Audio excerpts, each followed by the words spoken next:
Welcome to Good Mythical More. Again, no wheel spin, because this is the third and final installment of us having, just watched. Whoa, we got a little make you cry? You get emotional? You get choked up because of watching us? It was an emotional episode. Watching us on the rocks. But I hate to break it to you, it was just a little burp. Just a little burp. But it was one of those emotional burps that can make you cry. Or I could be lying. And I could be on the verge of tears, but that whole experience of going back and then being able to share that experience with you was very special. But I do think that we were trying to save what we thought was the best for last, because the river and the tree and the rocks were, when we think about like the most significant elements of our childhood and our friendship, icons of our childhood, and those like milestones, and like we were talking about with the idea that we like to make a ceremony out of things, and like these two rocks, let's make some sort of system, or this tree is going to be special and we're going to call it the tree. We kind of wanted to wrap all that together and in one episode. And we wanted, I think when we set out to write the book and we were mining so much from our shared experiences to go into the novel, there was talk of us early on in like the brainstorming and outlining phase to go back and do what we ended up doing in these 3 episodes in this docu-follow series.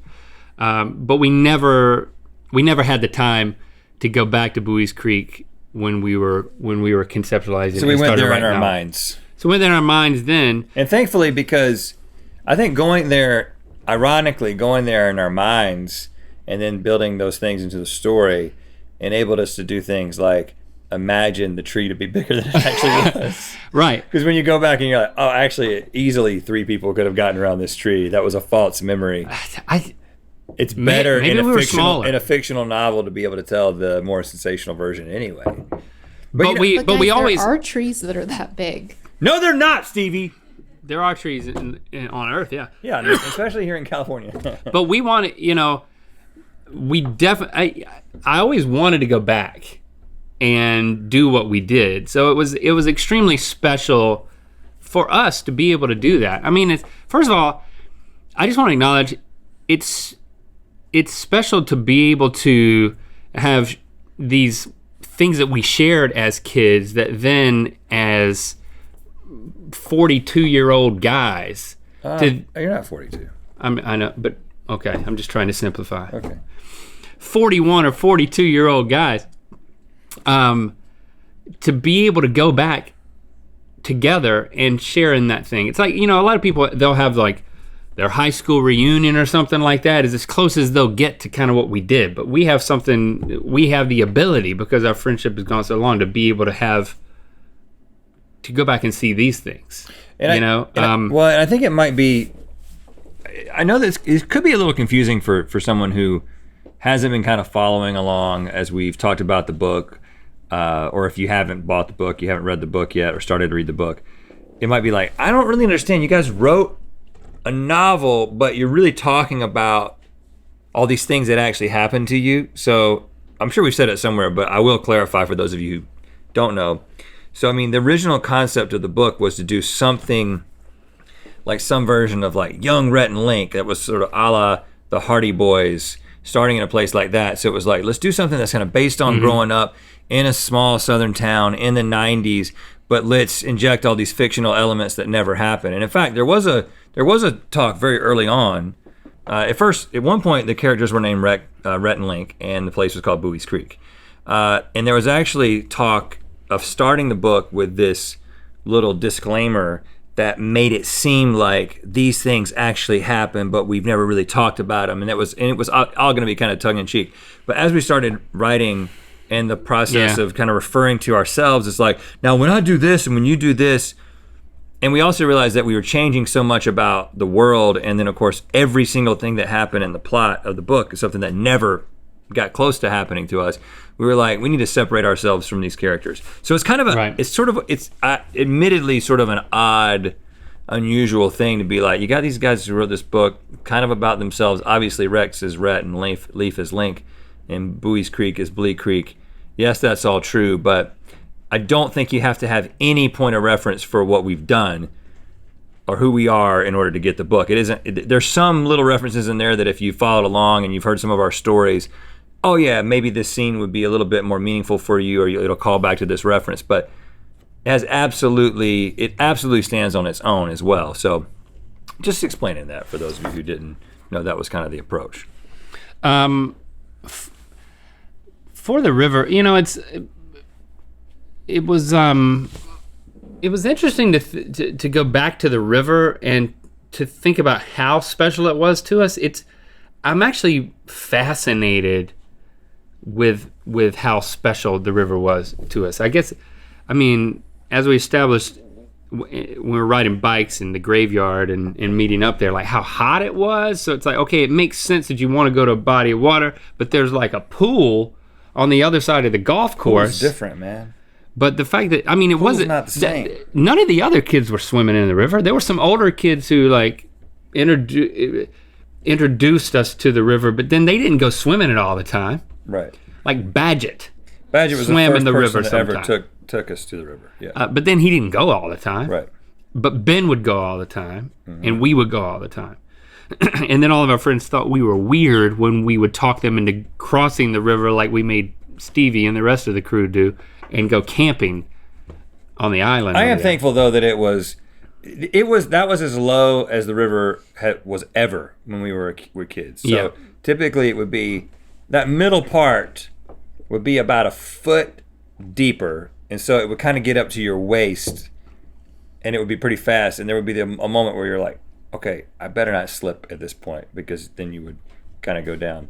But it was prime conditions I'll tell you, to introduce people. I've never seen a snake eating a fish. Never. I've only seen a snake in that river, actually thousands in the water of times that we've been to the Cape Fear River, all up and down the Cape Fear River, from Raven Rock down to the denim capital of the world, Irwin, North Carolina. How many people all have spots seen in between? I've never seen a snake eat a fish. Y'all ever seen a snake eat a fish?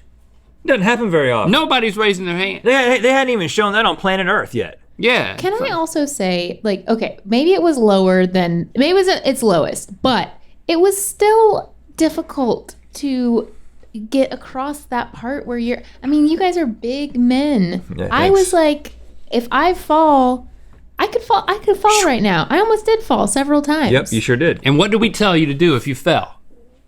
Scream. To prepare you. We didn't tell you what to do when you fell? No, we said if you fall, put your feet down. Let her answer. Yeah. Don't give her the answer. Well, yeah. she doesn't need to know anymore. Yeah, I'm never doing that. Do you remember the safety instructions we gave you? It's like put your feet out in front of you going down the, There you go. Yeah. Butt down, feet out. No, it was put your face first with mouth open. Yeah, you got to use that tush.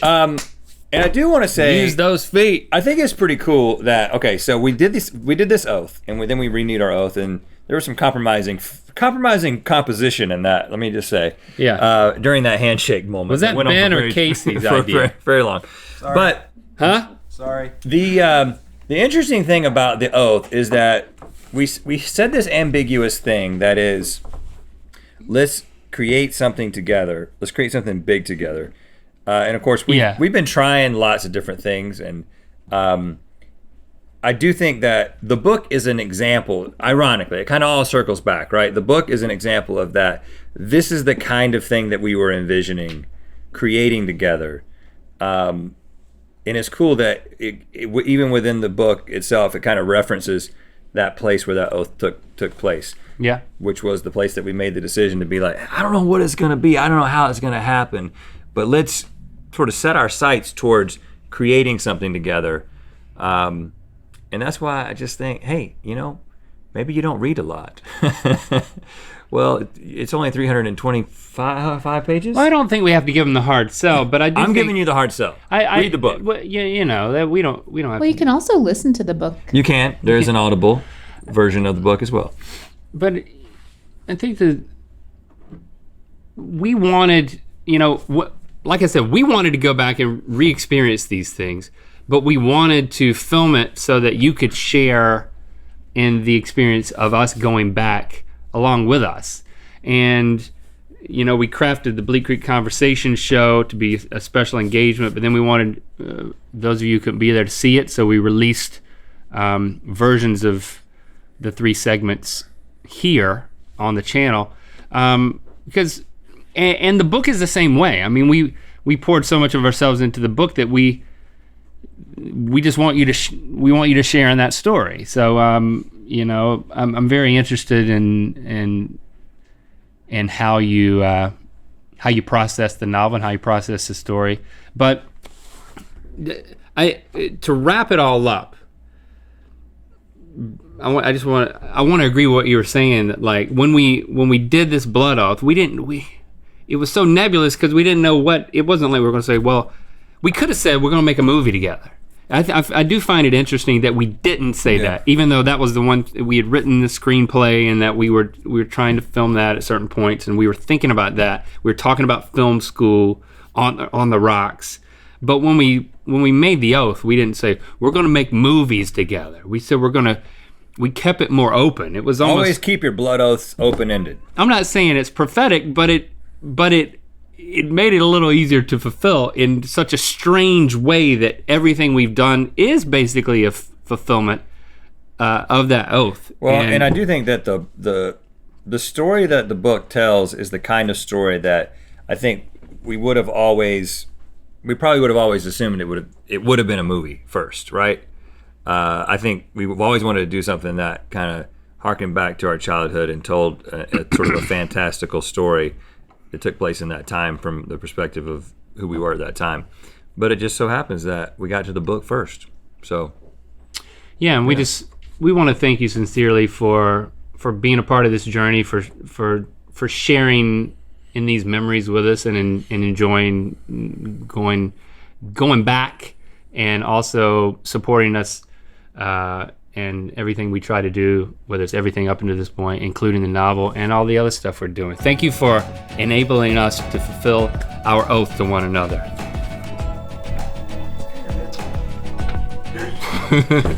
Bring the Lost Causes of Bleak Creek to life on your body. The official clothing collection of the novel is out now at mythical.com.